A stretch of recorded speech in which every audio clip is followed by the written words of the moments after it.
Yes, a special congressional hearing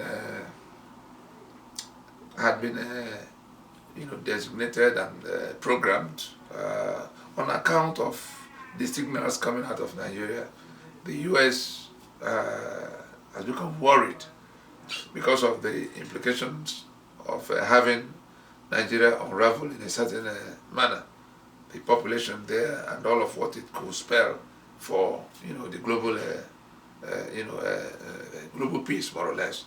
And then on the 11th of December in 2018, there was an event in Lagos that was tagged the Freedom Park Proclamation, in which the self-determination initiatives, organizations of the whole of southern Nigeria and Middle Belt came together under the urges of all of what the Movement for New Nigeria, which is the countrywide consensus for reworking the constitutional architecture of Nigeria, which LNC is participating in, along with organizations from Western Nigeria and Middle Belt.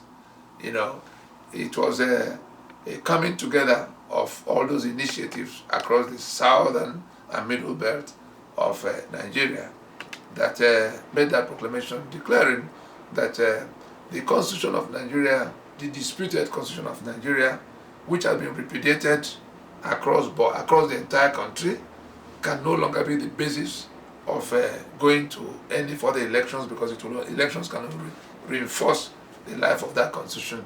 They insist that we have come to where we must suspend the journey to election and go into the discussion of how to rework the Union, and if we can't find common ground, how to dismantle the Union. The argument begins with the 12 contiguous states that permit me to use this to illustrate. The argument of the Movement for New Nigeria Alliance territories, these three are working together. And their argument is simple, that Nigeria is a secular state, and that the day these 12 contiguous states impose Sharia simultaneously, that they have seceded from the secular union, from the secular constitution, because it's expressly what they have done is expressly forbidden by that constitution. So we, the rest of us, view what they have done in imposing Sharia as the exercise of their right to self-determination, because they didn't impose it on anybody else. And we went into meetings in which we began to knowing where Nigeria was coming from as a product of British colonial enterprise. So let us leave aside all of what had happened in the past. Let us work out what will happen with the rest of us, since these ones have gone away. And it was in that thinking that we have the Western region, the old Eastern region that includes the Midwestern region as the Lower Niger, and the balance here is the Middle Belt. But the three are working together to find a way to take us from where we are now peacefully to what we can be the day after the Nigeria of imposition. It is the Nigeria of imposition we are rejecting. There was a Nigeria of agreement that was in place as at that was agreed in 1960, but which collapsed in 1966. And we've been waiting since 1966 to get back to the discussion that will restore it. Many people who imposed it now say it's not negotiable, it's there's all kinds of things, killing people all over the place and setting people's lives back. And having introduced the Sharia that requires them to kill the infidel, they've been killing. Having embraced the feudal worldview in which they believe that all men are not born equal, they've made the union of Nigeria impossible. And we say to ourselves, should we allow it to degenerate to where blood is flowing all over the place before we engage it? We said no, that it is possible for us to work together and find a replacement for that constitution that we can no longer endure. So you think that the February 16 election has no way of solving the problem that you highlighted? Yes, it has no way of solving it, because whoever wins that election is going to have to swear to defend and uphold the constitution that has made us slaves in our lands. And we had endured it since 1999. There have been elections how many times since then? This is the fourth one.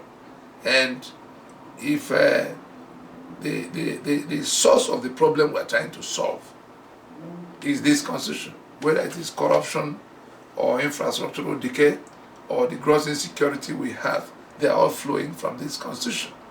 The structures that were changed from what we agreed. We were a federation, as at the time we became one country.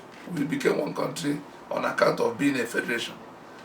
If we departed from being a federation and somehow a rogue federal government emerges in the middle to continue to operate in the name of that Nigeria that died in 1966, because that was what happened when the 5 constitutions that created the federation were toppled by soldiers.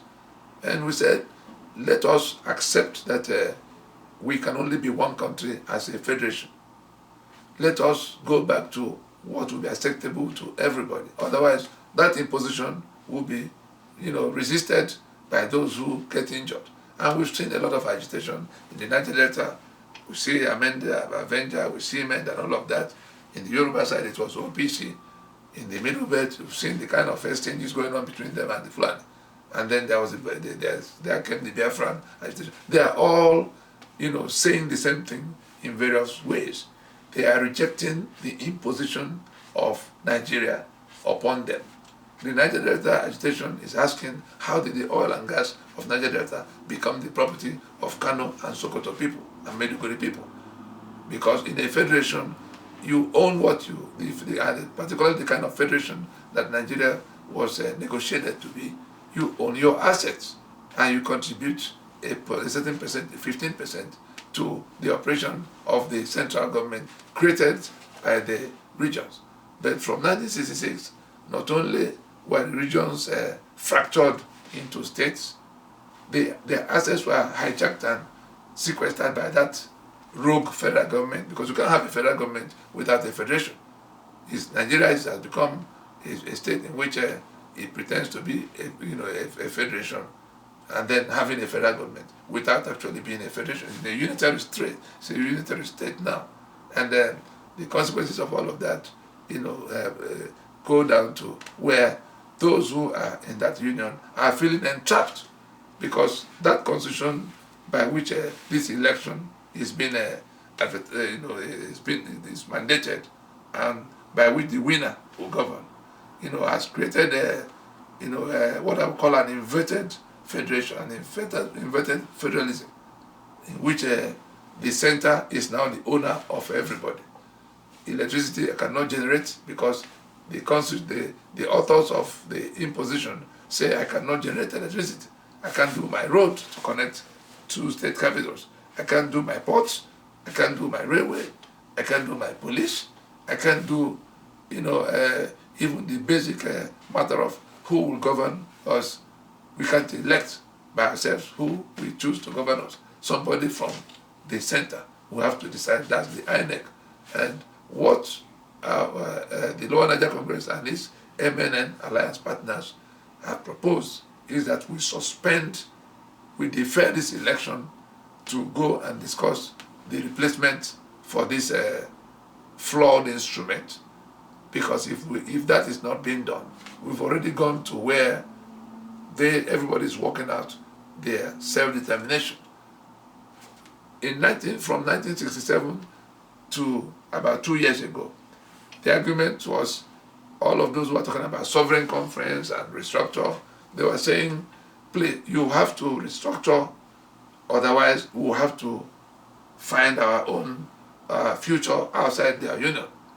But it came to where killings resumed, and we now say that the union is at an end. We are working out our salvation in self-determination, except somebody finds a way to restore the federal basis of the union.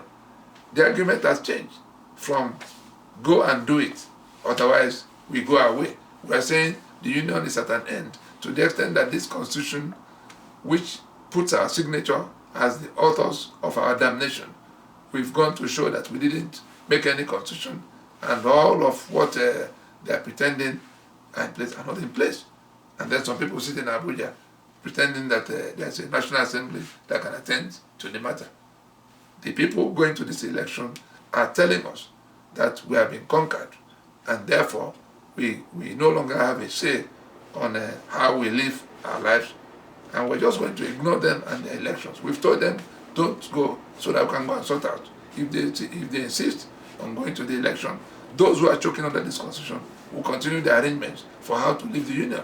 Nigeria, as defined by this constitution, is no longer our project. The Nigeria that was our project has been truncated and tossed aside.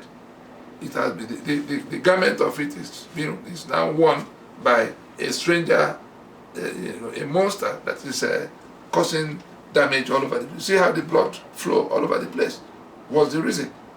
Why are people being killed in the Middle Belt in the name of Nigeria?